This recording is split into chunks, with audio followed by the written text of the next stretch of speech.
Hello，歡迎嚟到 Hi TV，我係 Quinton。今日我去到深圳籃球古城玩。嚟籃球古城行，唔通真係行文化之旅？想知我玩咗啲咩？跟我嚟啦！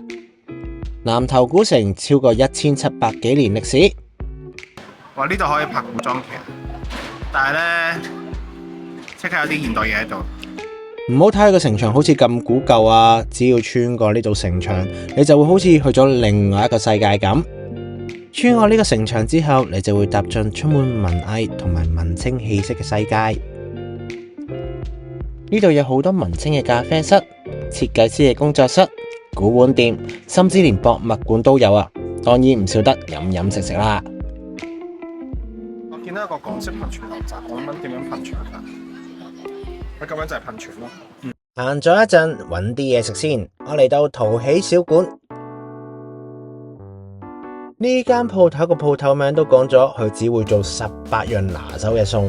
我就嗌3樣試下先，就睇下你有幾拿手啦。佢有個古城豬肉啊，嚟到古城食下啲特色嘢咯，睇下佢有幾古城。但係好似係梅菜扣咯，哇，肥到黐線！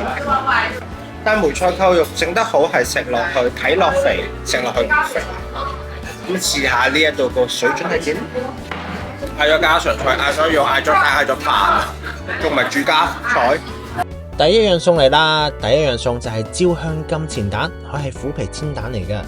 虎皮煎蛋即係將烚蛋炸咗或者炒到去脆殼殼，食落去外脆內軟，再加埋啲辣椒炒埋一齊，真係好惹味啊！係炸蛋嚟咯。呢味古城香豬肉睇落去好似好邪惡、好肥呢，但食咗一啖，終於知道乜嘢叫肥而不漏啦。大家睇下個豬肉，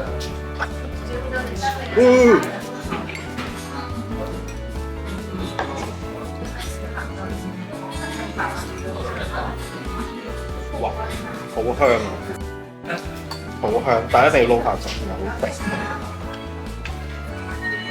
再嚟嘅就係呢個雞中菌炒飯，每一粒飯都包含住菇嘅香味，再加埋頭先嗰味嘅豬肉，哇，邪惡指數爆燈啊！呢個雞中菌炒飯加埋呢個肥豬肉，好邪惡。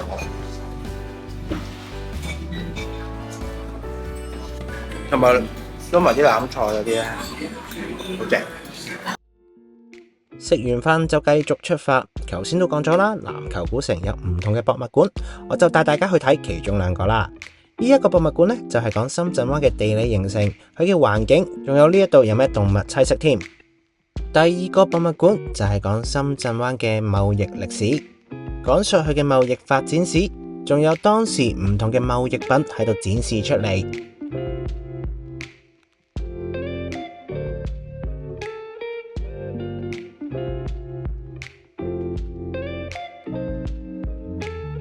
啲節目到啦，我睇到眼花。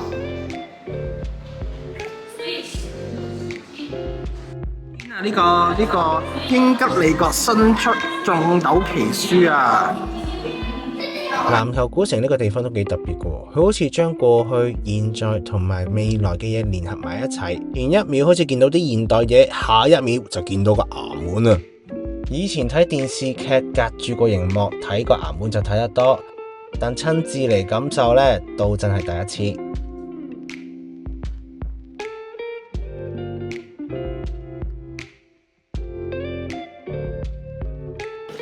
Hello，你叫咩名啊？被告貴城，仲有原告貴城。原來張台見到袁老爺隻腳嘅喎，咁佢摁腳咪俾人睇到咯。企喺呢個衙門，望住呢度以前嘅物件，望住柱上面嘅金句：穿百姓之衣，吃百姓之飯，莫以百姓可欺，自己也是百姓。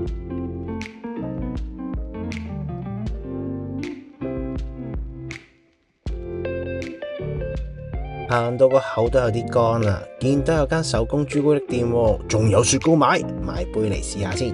試下呢度嘅招牌雪糕，黑朱古力開心果雪糕。第一啖咬落去，成大陣開心果味就爆發出嚟啦。之後朱古力味就慢慢滲出嚟，甜甜苦苦咁，仲有開心果嘅果香。如果你下次嚟南頭古城，你都試翻杯啊！南頭古城嘅建築真係好特別，佢有現代嘅文藝氣息啦，又保留咗古城嘅韻味，仲要好近民居添。而且呢一度會不斷更新佢哋嘅活動，連香港知專設計學院都喺度舉辦活動，話唔定下次你過嚟會撞啱你心水嘅活動。咁無論你係歷史嘅愛好者定係文藝青年，南頭古城都應該滿足到你嘅需要。行咗成日南頭古城，夜晚就去到海岸城食晚餐。晚餐我就揀咗安友伴，佢係韓式燒烤嚟㗎。上次食韓式燒烤就係食西塔老太太，上次食西塔老太太已經舉晒手指公，今次佢嘅水準又會點呢？今餐食燒肉，今餐食完又要洗衫啦，唔係件衫一定我帶陣味。呢個係咩嚟嘅咧？呢個係咪辣蘿蔔絲咧？試下先，好似啲肉乾咁嘅嘢。今日又有肉食啦！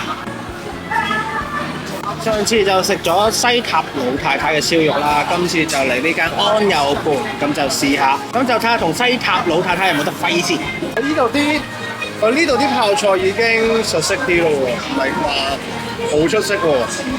佢個薯仔甜嘅喎。咁我再嗌多咗個炸雞啊，個樣好似幾靚仔喎。佢話佢係咧明洞超嫩炸雞，咁我而家試下睇下有幾嫩先。哇！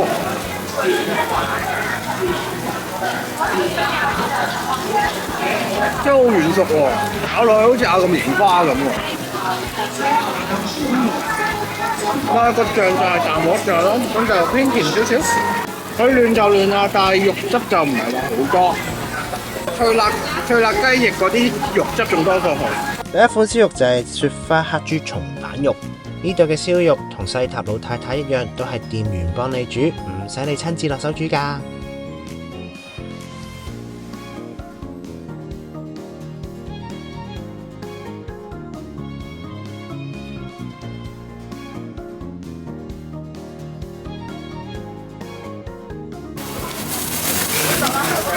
我試下呢個，應該豬頸肉，我試下。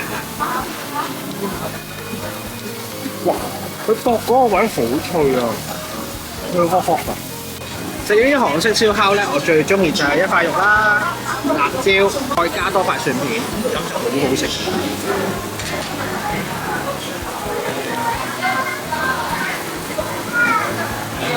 大家睇下呢個雪花牛板腱有幾厚，再放落個爐度炸炸聲，啊！我已經想快啲擺入口啦。嚿牛好似好靚仔喎！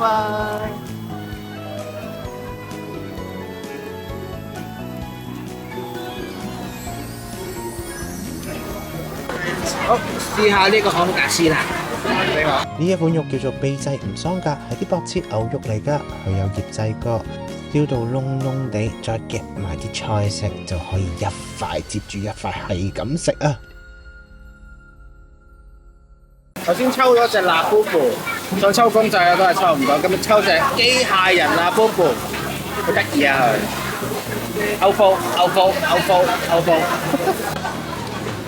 以前咧有喺個搭的士咧，有個的士司機咧話我係新疆人，跟住我話我真係唔係新疆人，佢死都話我係新疆人。咁多位觀眾，你覺得我似唔似新疆人？即係我一次去嗰啲服裝店着一次新疆衫，可能大家就會覺得好似新疆人。食埋呢個果味橫膈膜，呢一餐就到尾聲啦。佢有用果汁醃過，再加埋啲咁肥嘅和牛擺落口嗰裏面，哇！好味道，我唔知講啲咩。頭先我話哇好多油啊，跟住師傅就講係啊，呢一個因為肥啲所以多油㗎，跟住多油真係香好多啦，咁應該就好食好多。